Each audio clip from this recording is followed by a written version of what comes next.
So chances are you're sitting right now with a bowl of chips in your hand in front of your mobile phone or computer. You're feeling depressed because you're in a lockdown, you can't hang out with your friends, and everyone's talking about the pandemic. Now you want to boost your immunity naturally, but there are so many household chores to attend to that you just don't have the motivation and you end up taking shortcuts. So today, I'm going to give you some very practical and simple ways to boost your immune system naturally and stay healthy. But just checking, I hope you're staying indoors, washing your hands more often, and if you ever really do need to step out, don't forget to wear that mask. Now for today's video, we went out and interviewed leading nutritionist and lifestyle educator Karishma Chawla, who's going to talk to us about 5 main things. The first is some practical cooking tips and simple food options to make your cooking activity both fun and easy during this period of lockdown. The second will be diet, what to include and what to exclude from your diet. The third is some liquids, some interesting drinks that you can have, and particularly one concoction that you can make at home, which is a herbal remedy to help you improve your immune system. Fourth are some simple lifestyle changes that you can make, and finally the best activities for you to engage in during this period for you to remain happy and stress-free. Because after all, a happy you is a healthy you. So let's get going.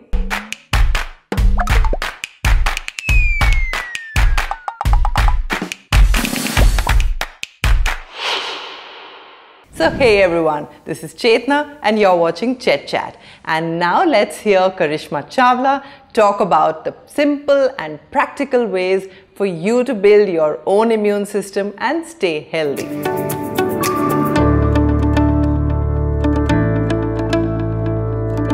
Number 1 would be plan and prepare. So make a list of all the stock that you have in your kitchen and make your menu list for the week. Second important thing would be actually to create a fun environment. Probably play your favorite music, light your candles. You can probably ask your partner or anybody in your house to help you in cooking. Like say for example, trying a new vegetable that you've never tried, and obviously ensuring that it's available right now. And the second important thing, probably could change the recipe of the kind of food that you were eating before. So just make cooking a little more fun. The third important thing will be that cook once and eat twice. Now, for example, if you made your roti, sabji and dal for the afternoon, right? And now the rotis that are made in the afternoon, they can actually be used a second time. So you could either roast the rotis and make a khakra out of it, or secondly, you could actually tear the roti into bite sizes and saute it with a lot more of different kind of vegetables and make a dish in the evening. Similarly, if you made brown rice, which you've consumed probably with dal and vegetables in the afternoon, you could actually consume this differently in the evening by either sauteing it with different vegetables or making a curd rice out of it, or even you can make a lemon mustard seeds rice in the evening. So we could actually have simpler options. So for example, you could have a red rice khichdi with a lot of vegetables in it, and you can eat this with a bowl of curd, or you could actually make a chilla, there's something like a moong dal chilla, which actually includes your carbohydrates and proteins as well, and you can have this with a bowl of soup. You can also have your sprouted pulses or your general pulses, as your evening snacks. And to top this up, you could also have your protein shakes. So basically, it just makes sense to actually make cooking more fun. At the same time, it should be easy. So as they say, sharing is caring. And I'm sure you know some simple and practical tips to remain healthy, some cooking options or some food choices. So put everything down as a comment under this video because you're going to be helping a whole lot of people in this period.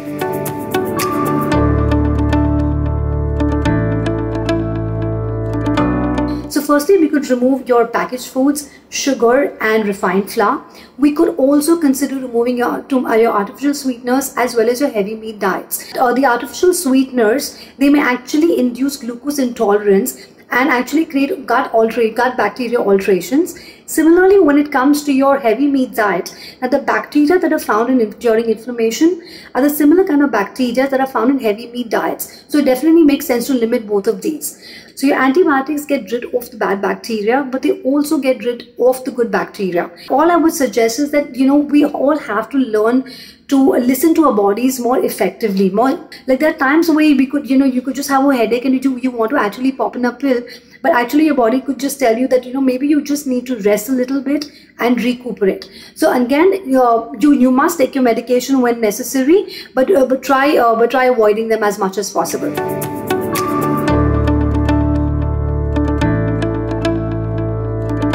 So the first important thing to add would be your fermented foods. Now these are very rich in the beneficial bacteria that we're talking about. So that can be in the form of your fermented vegetables like your cauliflower, cabbage, carrots, cucumbers. You could also have fermented fluids like kombucha, kefir, or as simple as a cabbage juice. So we need to up your fruits and vegetables and up your whole grains basically. So these are high in soluble fiber, which also help you to lower the inflammation in the body. Amaranth, buckwheat, millets, dark leafy greens, and also other vegetables like your onion, garlic, leek, and asparagus. So the entire idea is to have whole grains. So let me give you another fun fact, right? Now the fiber that we do not consume are actually consumed by our good bacteria, via these fun friends, and they actually can produce your essential vitamins, short chain fatty acids, as well as immune regulating molecules, which basically lead to detoxification, help to lower your inflammation, and enhance your immune system. They basically come in the form of your jowar, bajra, rajgari, nachni, buckwheat, and amaranth. We could also have your protein sources, which comes in your legumes and pulses, nuts and seeds.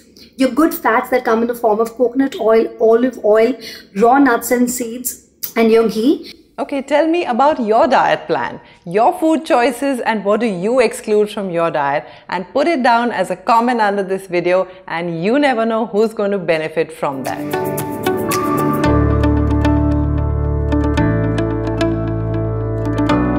And essentially your good amount of water. Remember, we require at least 2.7 liters for women and 3.7 liters for men, and this only increases with your activity level and the climatic conditions.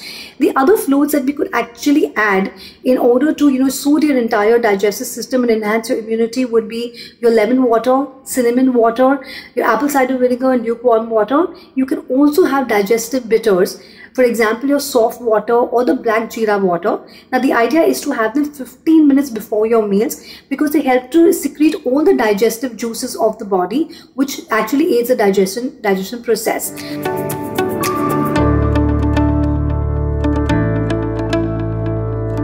A simple concoction that can be made in the house, which can actually help us to lower the inflammation, would be 1 teaspoon of a coconut oil cold pressed with a pinch of haldi and a pinch of black pepper. This can be had like daily, probably once or twice in a day. Now tell me which of these liquid choices that Karishma gave you was your favorite, and put it down as a comment under this video. Now we've also got 2 other videos with Karishma Chawla, and I'm going to put links to those in the description box below, so don't forget to go back and watch them once you've finished watching this video.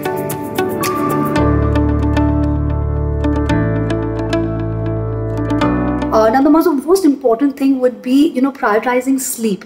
Now, though we are sleeping, our body is continuously working. It is getting rid of the toxins, your mind is getting recharged, and most importantly, the amazing hormones are getting created by the body, which are very important for your immune system. So hence it's very essential to, I still have a good routine of your sleep right now, regardless of the fact that we are homebound and we are really not getting out much. We still need to keep a routine to keep a circadian rhythm in balance. Second important thing would be to digest well. Now what essentially happens is, now eating is a physical activity, but most of the time our mind just keeps wandering to places, right? So what exactly happens is disconnects us with the process of eating and digesting. Second very important things, I know you're not going to like me much for this, but the idea is eat without distraction. So when you say eat without distraction, please, it's without your television, without the computer, without your phones. In fact, make eating the only activity on the table. Another very important thing that we must do is express and feel gratitude before every meal, and ensure that you chew every morsel at least 20 times. So this can actually prevent indigestion, bloating, gas, and in fact also aid in your weight loss. The next important thing would be to move more. Now the whole idea is to be as physically active as we can, right? So we could probably indulge into working, doing a little more of the household work that you've ever done. Besides this, ensure that you're doing at least 30 minutes of your training every day or every other day. So now just to make this more fun, you could either, do like a video chat with your friends, or you could ask your trainer to train you through a video chat.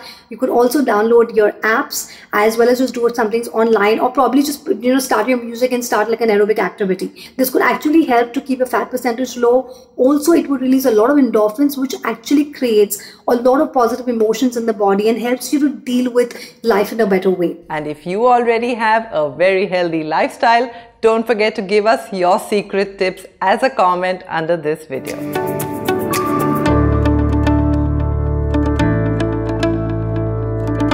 Firstly, we need to pause, take a deep breath. We need to accept the situation that's happening around us. Engage into activities. So I'm not saying that please don't look at the news and keep a check on your loved ones, but all I'm saying is engage in a lot of positive activities. That could be like, you're catching up with your friends that you never had, just being and chilling with your family, catching up on your television shows, your movies, reading a book that you always wanted to, or probably even writing a book. It could be actually decluttering a part of your house itself that you always wanted to do, but you never could find the time to do it.